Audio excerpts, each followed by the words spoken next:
Yan ang iba pero ang nakasubahan para government.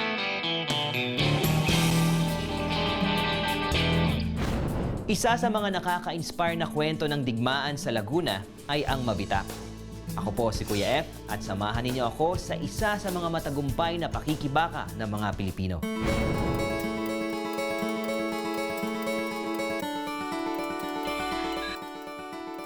Bago pa naghari ang mga banyaga sa lugar na ito, mga ngaso o hunters ang nanirahan dito.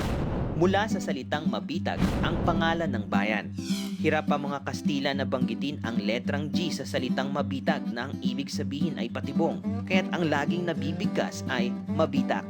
Nang lumaon, nakasanayan na itong tawagin na mabitak at ito na rin ang naitala sa opisyal na talaan ng mga lungsod. Unang nakarating dito ang mga praile. Dito sila nagtayo ng mga tirahan para sa mga Kastila at saka sinimulan ng Kristyanismo para sa mga katutubo. Matapos ang ilang daang taon na pananakop ng Kastila, next in line ay ang mga Amerikano at ang Battle of Mabitak ay naganap sa panahong ito. Si General Juan Kyle ang pinuno ng Revolutionary Forces ng area laban sa 5th at 37th Infantry sa pamumuno naman ni Colonel Benjamin F. Cheatham.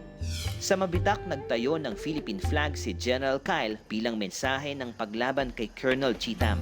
Kumpiyansa ang mga Amerikano na mananalo sa labanang ito dahil sa kanilang military superiority.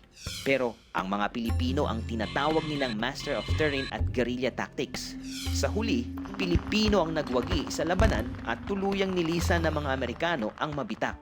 Matapos ang labanan sa Mabitak, si Kyle ang naging kauna-unahang gobernador ng Laguna. Tunay ngang magigiting at matatapang ang mga Pilipino dahil sa bawat kwento ng digmaang naganap, hindi lahat naghirap. At ang mga kwento ng tagumpay na to ang sinasabi kong nakaka-inspire na digmaan.